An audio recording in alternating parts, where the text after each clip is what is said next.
بسم الله الرحمن الرحيم. الحمد لله رب العالمين، والصلاة والسلام على سيدنا محمد وعلى آله وصحبه أجمعين. بنر وباور مندن هيجا ودلال أفدم وحمود ميوة بخير وخشيب سلاب خدا لسروبن بناذي خدا يدلوفان يدلوفين أمدست بخلك كانوج برنامج وجيان دكين بلي بجدارن هيجا ودلال طمشافاني روج آواتي في مجارة خلقها ما لسر جفاكا مسلمان جيجيانا بيخنبر چگرتيه وقالك برسن الرنجيني قران بوها دمجارة مدهية وبرسف لجم ماموستا حسين مهوس ميفاني خلقها ميفاني خلقها ماموستا حسين مهوس أمجير بيجن تبخيراتي برنامج وجيان ودي خيري بتدي سباسياتكم سباسيا قناة رجاوة دكم جبي فرصتها بلي ما مستا شخوة مجارة ما درهما جواكا مسلمان جيانا بيخنبر چگرتي شبو خاطري ام ناس بكن بيخنبر سلام خدا عليه كنجي جي ضايق بوناوي كنجي بو مالباتاوي كيبو ودكي جان صالي ده هاتا جياني زاروكتياوي بتشا آواي بو شان وصفات پیغمبر بتشا آواي بون وهروها برسنما دوي مجاري ده فرهنه ليد دسبيك ده اميلي برسين بكن كنجي پیغمبر سلام خدا عليه هاتا جياني جد يعني ضايق بوناوي كيان صالبو وهروها مالباتاوي كيبو. نعم. الحمد لله رب العالمين، والصلاة والسلام على سيدنا وحبيبنا وعظيمنا محمد وعلى آله وصحبه أجمعين. البيغمبر عليه الصلاة والسلام محمد ابن عبد المطلب ابن عبد الله بن عبد المطلب ابن هاشم ابن عبد مناف دقي سلسلة ويني مالباطية دقي عدنان علماء دقينا عدنان دبيجن جزاروي اسماعيل عليه السلام واسماعيل جي ابراهيم الخليل عليهم الصلاة والسلام. نعم عليهم الصلاة والسلام. نافي دياوي آمني بنت وهب بنت ابن عبد مناف او عبد مناف هان او عبد مناف جي أبي دي مالباطا بيخنبر عليه السلام نفساوي شخص جوداي. نعم بس بيخنبر عليه الصلاة والسلام يعني دياوي وبافيوي ديجين دكالكي بينجا ديجين هف دي حكم ابن مرادي ديا بيخنبر عليه الصلاة آمنة وعبد الله ديجين دوي بافكيدي ديجين هف ديجين هفدو يعني ده مقول سرجبو ولاداوي وقبي روبوناوي نا بيخنبر عليه الصلاة والسلام دبيجن تشيبويه دي صالة فيلد صالة فيلد الميلادي دبي حفظ بين صدو حفتي ويك تدي ولو تاريخ ديروك بشكي تغيره بري هجرتي ببينجيب دي صالة في الشيبوية علماء ما دبيد ربيع الأول دي ربيع الأول نمتفقا دروجيد يعني ديرو كاويد هنك دبيد دوي ربيع الأول هنك دبيد دي بينجي ربيع الأول هنك دبيد حشتي ربيع الأول شيوي حشتيوي وهنك دبينه هنك دبيد واعظ راجح إيجي خرطة دبيد واعظ دي ربيع الأول في خنبر عليه الصلاة والسلام ودي داك اف خلافه هانجي بلكي مبرر وهبه بلكي مهناوي هبه بوقتي قتشيبو صحابي نل دوراويبون علماء نل دوراويبون كسي ولو جي خبري بيركا جدايكا جي اهلا هاتي قوتي فلان روجي تشيبي جبرولو اف خلاف دي تاريخ هاوي دي ديروكا روجي دي اما باكيد رجاد شنبي تشيبويه بيخنبر عليه الصلاة والسلام جبر روجي دقرت سؤال كرنجي برس كرنجي قلتيه تشما روجي دقري في روجا دشنبي قوتي افروجا كاستيت شيبومه فبيغمبر عليه الصلاة والسلام قوتي انه روجا دشنبي او انا بوي والارجح دوازي ربيع الاول هيد زانياري مي كردي حيدري مولودة وياه دبجي بهالبستي مولودة دبجي دوازي هيفا ربيع الاولي نعم صالة فيلبو بيستي نيساني صالة حربها فيل هم شفا دوشنبه بو شاهي جليل دوازده هيفا ربيع الاولي اجا قوتنا صالة فيل او ياجي صالة الشري قو فيل نعم دشر ده بكار انين كما نافي صالي كرن صالة فيل افانا صالة فيل ابراهي حبشي هبو حاكمي حبشي بو ويمني جد بن دستي بيدبو قالكي بي زور بو قالكي بي عاجز دبو كما عربي مكي ولو كعبا خوياي دكن وقدري دقرن ويتعظمين رابو شكر مالك شكر اليمني نبي كر قليس القليس قود في خلقش بين جديف لهرن وين وك حجاور برابين فيدك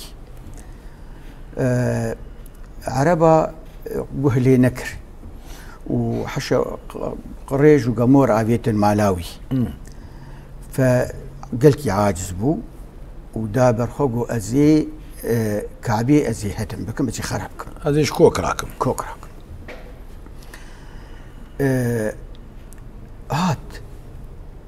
هات بري خدا مكي ابجي تشيروك كي امي بيجي واش متخوازين تبيجي والله بري خدا مكان مكرم بري جبيجي مكي لتالاني خلكي خص بازي خلكي دفي خلكي تشت ايه هابو بردستي وان وي ايه دوراوي برد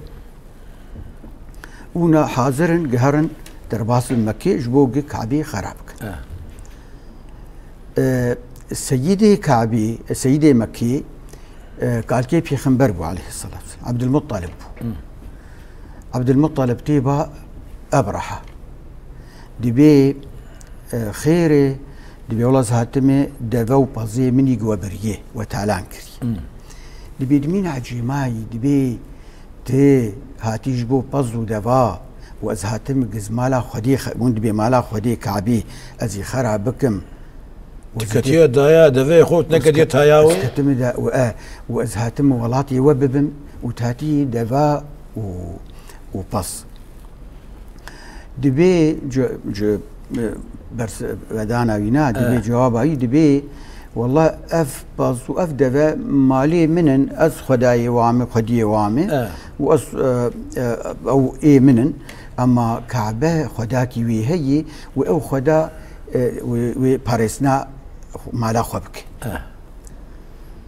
باندك دبي بديني بازي وينا ودبي وينا بديني بدو دبان دكي ولو بعاجزي دبي بنا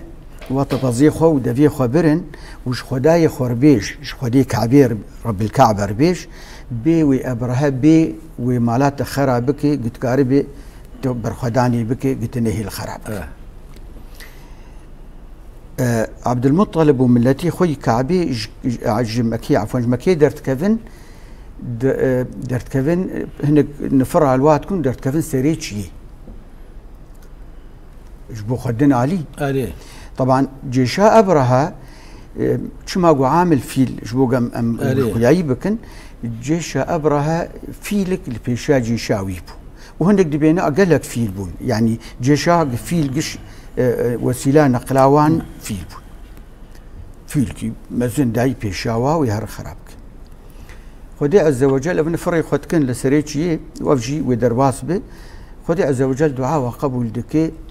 آية قرآني بيدات كيف بشتي وينا بشتي في حادثة بلكي سرسنقا بيغمبر عليه الصلاة والسلام لبي ألم ترى كيف فعل ربك بأصحاب الفيل ألم يجعل كيدهم في تضليل وأرسل عليهم طيرا أبابيل طير ولو جفات ولو أسرابي طيراني كومي طيراني ترميهم بحجارة من سجيل حريك فرق تشوك دبي نادي وآقرية دافن وانا فجعلهم كعصف مأكول. عصف مأكول تفسير القرآن دي وك أو فراغاق خوارني جي دخن جسر رادبن تشتيد نماي بقايا وك بيجي خوارني تيجي أولو دهيلن أبانا جبرولو دبيجن عامل فيل جبروي ريشا أبرا ريشا ويناي سروك يعني بيشياوان فيل أري والله خدي جراف يجي ما مسؤول تتشن خوش عين بيرامه دبي أو فيلي إيه كمين نافيوي محمود بو هنغاني دبي دما غوبري ودكت كعبه ده مغلد بو ودما غوبري ودكت مال ده وغيره ده دبي رادبو سر خود مشيا لز ذكر ولو تيد د برتوكا ده مجدوي جاميرا بيسي لبني أمي بين بتشكي ملي زاروكتيا پیغمبر سلافن خدا عليه تكاري هنكي دملي زاروكتيا پیغمبر بيبچا آواي بو تجمر لسر بپيوه وانكي يقولوا لسر بساكنين. نعم پیغمبر عليه الصلاة والسلام زاروكيا وينا بيقولوا مروش خور تيد بفكري وتأملي بكي وبين بيراخوة بلكي عزاء أي إنساني جيشياي وزور لهاتي دبيج يعنيت پیغمبر عليه الصلاة والسلام زكي ديا خدبو باويجو مر يعني بو يتيم الأب هناك نهشي بو بافتنبو سي صالي بو لجم ديا خو لعادتي عربا زاروكي خدشاندن دبي آران أو هاران صحرائي يعني بادية صحرائي دشاندن شيرداني يجبو وان دقو لأنه زماني خشك بعلم زماني خوي عربي بيجي عربية رسن بو وزمان كيف ربو تمام وبيقولوا حشكنا حياتي جيبي بيني زورة حياتي بادية هاران بشكي زحمتيا وهي زحمتيا جياني جبو مير دركفي جبو فصيح دركفي زانا دركفي زانبي قوتنا سي صالي اجا ام يبين سر مرضعاوي حليمه سعديه خش بحثها في تشروكي دكي دبي امهاتن ازو دايق قالك امهاتن حركي اميراجن زاروكي بچوكي اي شيرداني ام يبين شخرب بي حق يعني اريب براد برن كر وقوتي حق دسخو او كريا خد صادن تمام دبي كي دهات جنبي خنبر عليه الصلاه والسلام دايق دهاتن دغ والله ما بنابي سيويه ما يكيب مده يكي يعني حق دسي ما حق شيري ما دبي والله بشتي هوالي مقش حركي راحشتن زاروكي دبي زمان بي زاروك يعني كسب دس نكت دبي زفقريان من زلامي خور حارث ونابينا ومزلامي خور قوتي كأزي فقرم يسيوي قوتي والله غم باشي تهر بلكي بركاك بي يعني بسيوي تياوي بلكي بركاك بلكي خيرك بجمره ببي صدامة بركة بتقوي مالي مدى خير لما بباله إجا لفر دبي زهاتم مبريه اجدا سيدياوي قرتي بريه دبي قالك تشورو كان من اخوازن بشكي قالكي دريج بكن لا نعم تخوازن تبيجي ما والله وتشيولو مرو جيتير نادي اري والله دب يعني او دبي والله شيري متنبو خديدا اجاك شير تشيبو بريويني شيرجي يعني شيري ويجي تشيبو دبي پیغمبر عليه الصلاه والسلام زاروكي بچوك دغوش بيسير كي بي نت خوارزاني بو شريكي وي هي بيسير ادج ادج لا اله الا الله محمد رسول الله دغو وقتي مراهشتي ومباركر حشا كرامه جو اولو بيسك بو وقتي زهاتم جو وقتي پیغمبر زاروك بمر جو خرط بو جو معنا نفسها وينا حيواني تاني قوم جو بري والله نفسها حيواني يعني كش بركه پیغمبر عليه الصلاه والسلام ولاتي وان قحط بو فقيرتي بو حشكي بو بباراني بو او جي خوش بو شنا پیغمبر عليه الصلاه والسلام لفر لجم حليمة السعدية دي صالامة جيروك كتشيبو حمي كتبي سيرة دبيجن براسي يعني أو يعني قوتن موثقة دبي پیغمبر عليه الصلاة والسلام او دبیجی حلیمه دبیجی کانی از برای خوی ای بری شیر دبی نه از برای خو نابینم دبی لاو برای تا ایجی شیر جی حلیمه نه حلیمه سعدیه شو البيغمبر ذكر يعني عليه الصلاة والسلام پیغمبر سؤالي جيدك سؤالي جديا خوي رضاعة دك بشير دك دبي كابراي خو اي بمر زاروكي وي ازوانا بينم دبي لا والله بشفي درم شفي ودقرن شفانن برقزن دبي كام جيبوار بشي مجي بوار بشي دبي ما بوار شان دشو كيف بكيف وتهاد بكيف پیغمبر عليه الصلاة زاروك دبي روكي لاو كيمي بعض دتي خهدان ببعانياوي كتية هالكلك بي كتية بابا ماما أمه بتا بعضن بقين محمد عليه الصلاة والسلام قوم بقيني ساغ باش بيقول حط بعض بابي وشي بدوم بعض بابي اي رضا حارس دبي امشون دبي تشدقو لاوك ايجي لاوكي وي قلتي يكي زلامكي او محمد جناب ما بريه وبريه سري تشاسي داني ذكري قوم بحثان قوزات ما ماتشي كريه يعني سري تشيل شيء قوم ماتشي كريه قوم قلتي شبت هات قول عزمان عدنري وتبسمي وتكني قونا خير ان شاء الله خير افحاد ساقي عهدي وقت بحليمه السعديه بيشتي في حادثه بيشتي حادثة شق الصدر أو سين ذكرنا سينغا بيغمبر عليه الصلاة والسلام دبي ترسياه حليمة سعدية روية تفقى قلكي متمسك بو قلكي تخصت بلباوية به محمد عليه الصلاة والسلام فقران ديج دياوير آمنة وجير قوتي سبب أف بولو تعليقي كي بشوتك أزي بيجم قوتن كي بشوك أف حادثة ذكرنا سينغي إيم أز دبيم رمزة نعضوية نجد تشتك تدي هناك علماء بيتشتن درخستن وتشتن عبيتني أز برمزيته ولو هاتي حاضر كرنك إعداد كرنك جبي خنبر عليه الصلاة والسلام شو طفولته بي النبي خديب سبحان الله يعني خدي تعالى الصاني قنش جزاركتيا ويدا ويبرورده دكا يجي تشاوا جو بيغمبر خديبي يعني كانت دينو بالا خو بدي جيانا حمي بيغمبره جيانا تماما دشبيها تبي تمام بلكي لسر يك جبرقو تمام لسر يك خطينا لسر يك ناجينه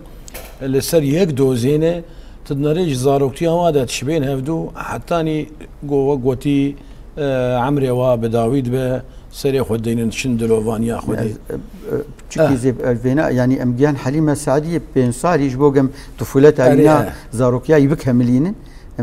خلاص كن ولو بلكي وقت نظام لا وقت مر في الرأي ما مشت سربستي وي ساعات خش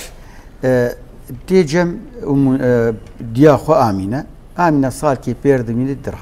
وفاتي لا إله إلا الله بو يتيم الأب والأم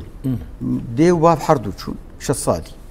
دبيكي راد باري راد جيدي قال كيوي عبد المطلب راد جي قالك جي دمري حيصالي بيخنبر عليه الصلاة والسلام زاروكي حيصالي قالك جي دمري حيصالي كابيوي أبو طالب بافي علي أبو طالب راجي لاوك دافي ناف زاروكي خد بي دوازة زاروكي وينان أو جيت كيف ناف واندي قلكي معاملاوي باشي دكي بخشي دكي دبي بيخنبر عليه الصلاة والسلام وقت يقدر جم أبيخو أبو طالب أبي فقير بو بشكي ماليوي تنبو دبي نتخست قبار به جيري جنحيا مالو ونفقيفه دبي رابوت شو وكبري خوي انبياء شو بربص شمانتي ما من نبي الا وراء الغنم الصدق دبي بشتي وينا بتجارتي كاركر تجاره كاري وامبو كاري اهلي مكي بو دربا درب ابي خوري الى بلاد الشام ودرب بصره الشام الور حادثك الورجي شي بو او جيمي بيجن ولو خيايي دبي الور راهب بحيرة دبينه او ناد بين بيخنبر عليه دقين هب يعني هب دبينن بيخنبر زاروي دبي راهب بحيرة اهلي كتابي بو اهلي علمي انبياء ورسول ابو مواصفات نبي اخر زمان ناس ذكر صفاتي وينا دبي ليدن ري دبيج أبي وير دبيج أبو طالب ري دبيفي كوري فجري مكي وهاجي هب هاجي يهوديا سرهب يعني هاجي هب جي يهوديا يعني باعتبار ونا نودي نبي آخر زمانه وشأنك جلكي مزن وقدرك جلكي مزن جفي غلاميره جفي لاوكيره ويبي في جوابت قري جم يعني دي سبعة قرني مكي أنا مخصو لازم ضعفها بينا بكم وك بيخنبار سلام خدا عليه هاد ناس كرن بأخلاق هاري بيروز لهذا شان وصفاتي ويجي هبون نعم تكاريج مرة هناك يقولوا بسني شان وصفاتي وي بسني أخلاقي وي بيني زمان ما موسى نعم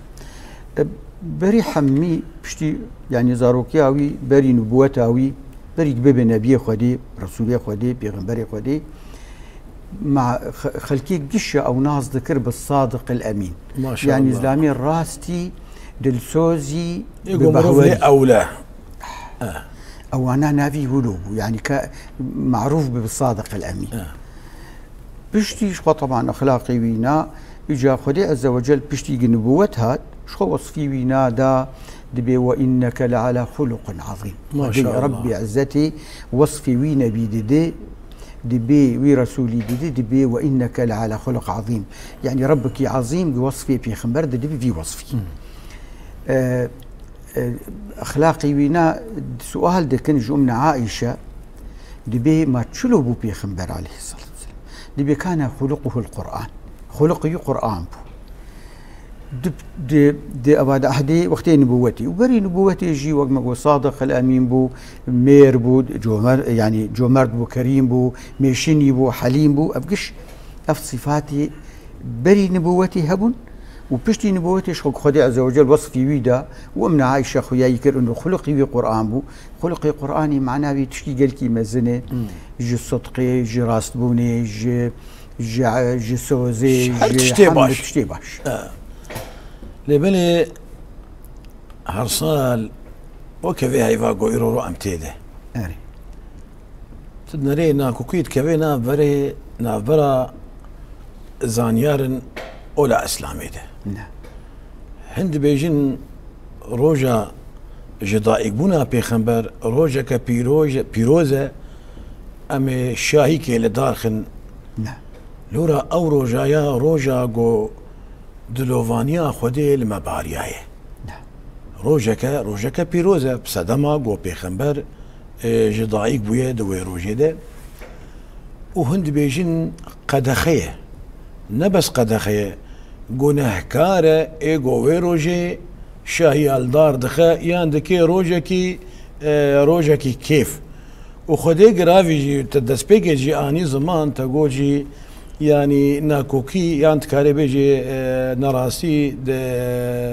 جی دایگ روژه دایگ بوناوی ده و گوتی گلک آخافتن هنه یعنی هند بی والقاسمه يعني بلي بريويد بيجن دوازي هيفا ربيع الأولي نعم. يعني موافقة بيستي نيساني صالة حربها فيل وهروها قشتكجي آرينيت كسر رجاء دشنبه لأم تخواجيج ما مستبب برسن يقول قوت ميفاني ماي وما تظمت كريه أمي برسي خوش تبكن ويتساوي فدي سيدة وقوتي احتفالا بوي روجي نعم تتشاواد بيني فدي سيدة أم قش ديشن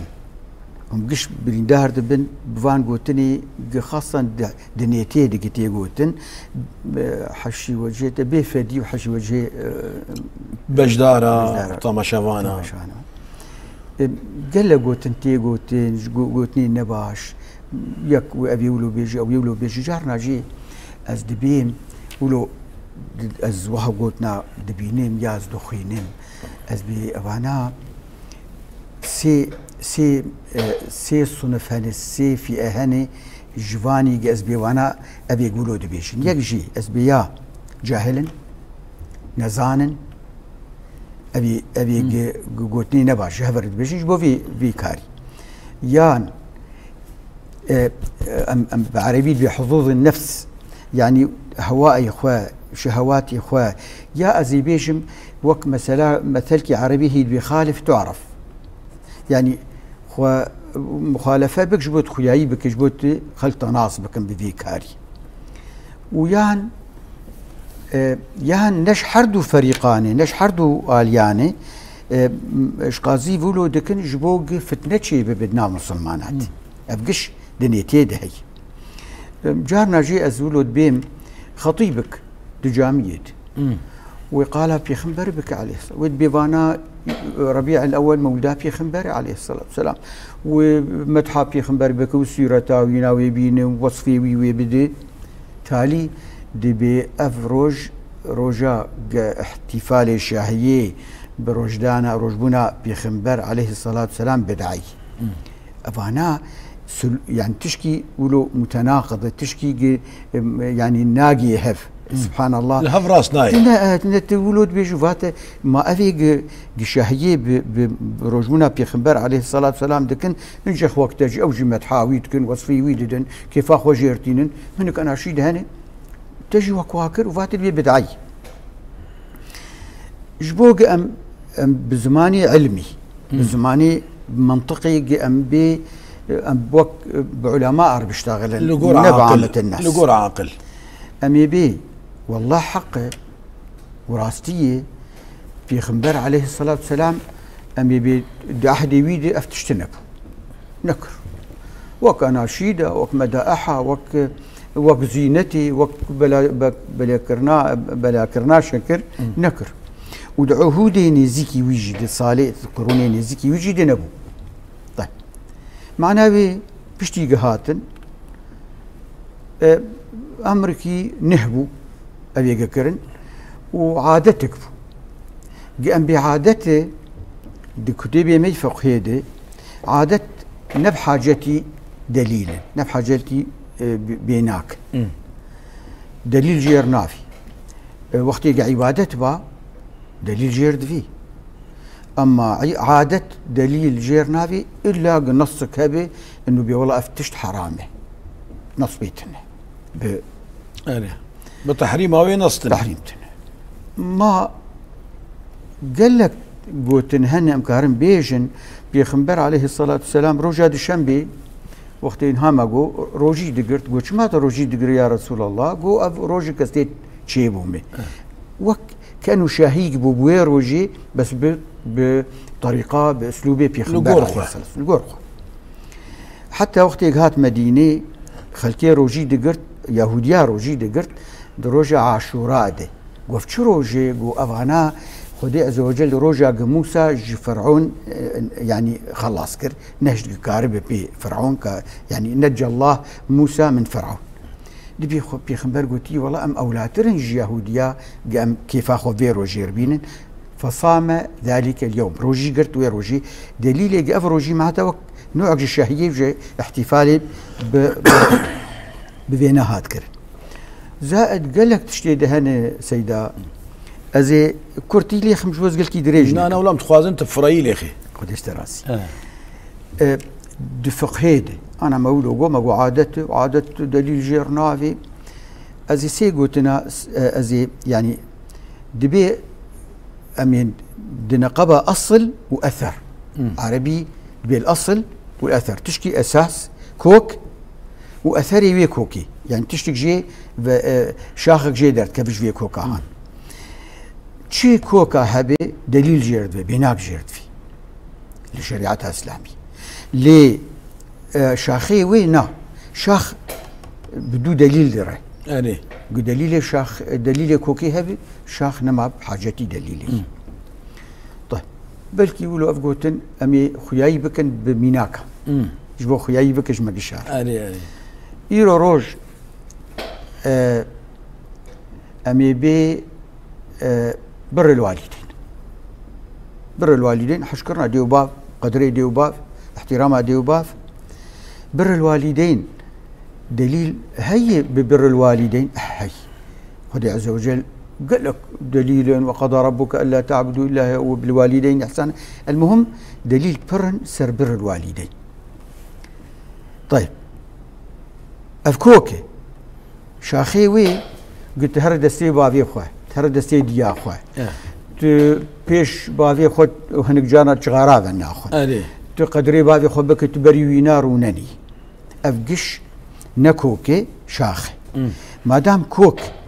دليلي وهي أو شاخ نما بحاجتي دليلي يعني ما شكرنا دستي باب ودي يا بريوتي روني يا رونني أفقش بحاجتي دليلي أف شاخك جوي كوكي. طيب مثال أميد مثال ديجي بيش برتوكا بيروز قرآن كريم مصحف تعظيم عوي مزمونا وينال جم خدي عز وجل دليل به هي لا يمسه الا المطهرون وقال لك دليل يدن هاني جوا مدرجنك. طيب يك عامي وراج قراني ماشك ياوي قراني طباعته وينا بسر بلن ولو خشكي مناسب شك يا وي حروفي وي تيبي وي صور بكن لون الوان كوك قراني مصحفي تعظيم وينا دليل به هي دليل ما شكرنا قراني تنه دليل ببلي خشك بمناسبه فيه تنه باوشاخي في كوكي دليل جير نافي دليل نافي بشمات قراني ما تشتكي دليل بري هي بتعظيمه كوكي قراني مثال السيا مي بيش جابي مثال ازي بيجم جبر قوي جي دبي مولد دبي رجمونا بيخنبر وشاهي بي بدعي جوره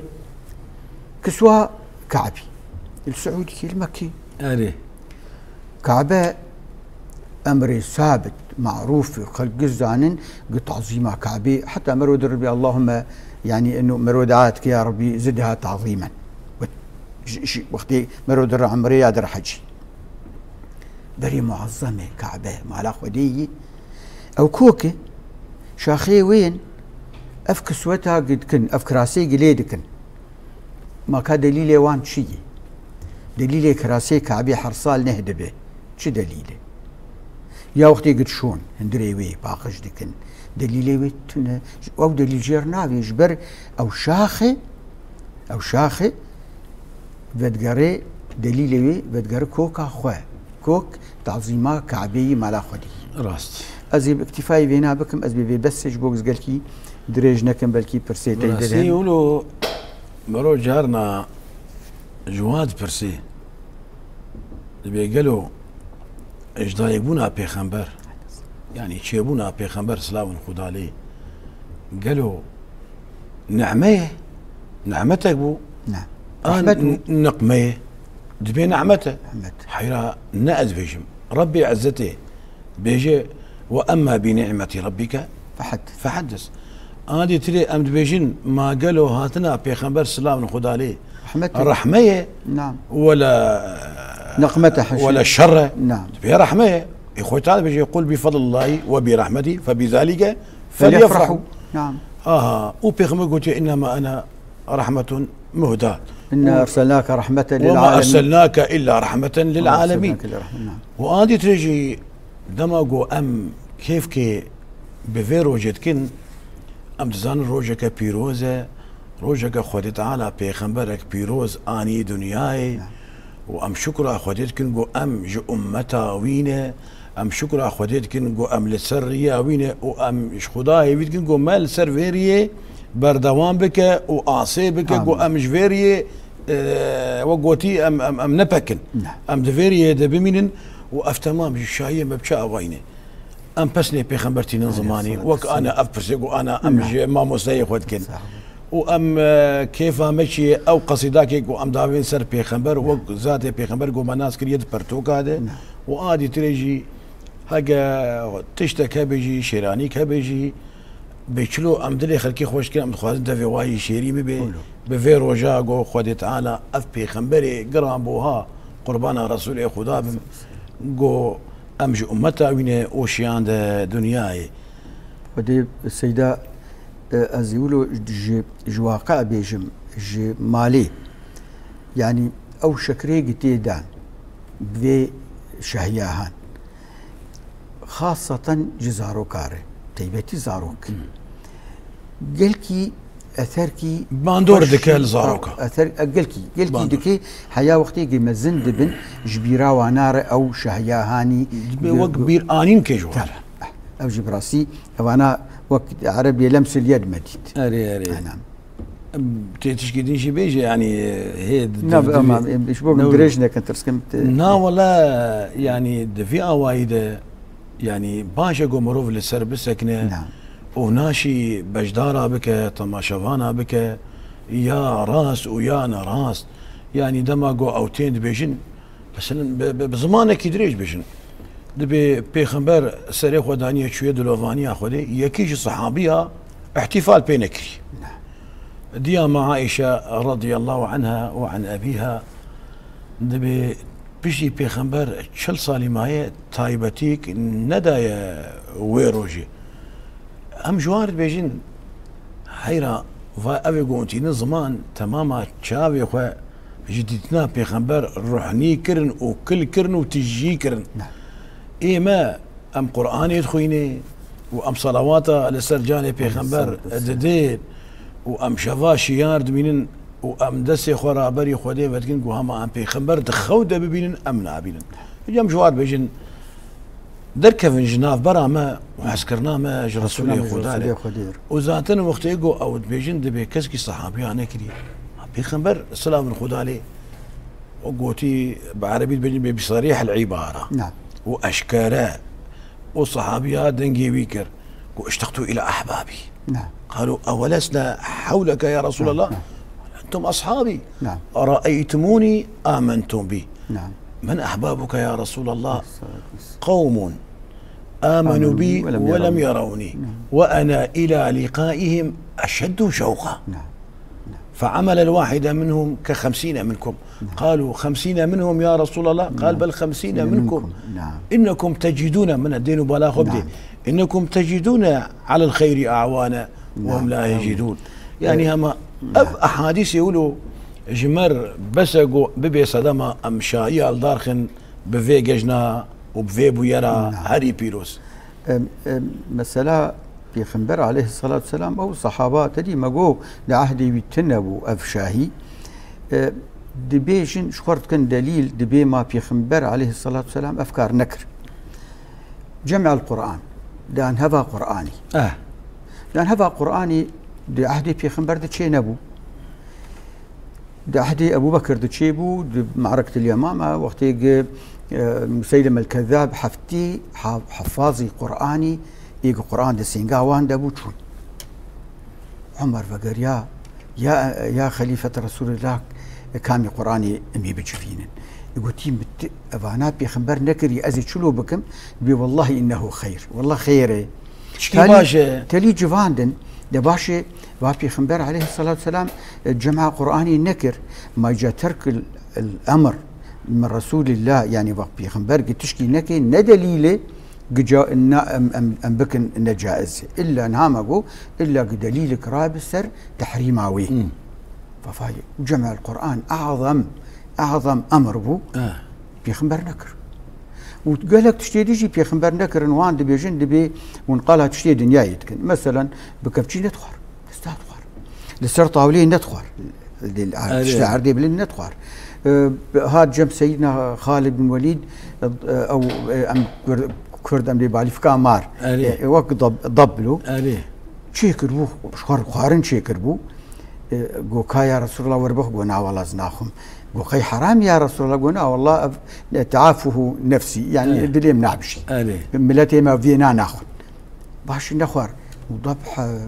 نقو حرامي تفق نخور قلت والله دليم نعبش فتشتي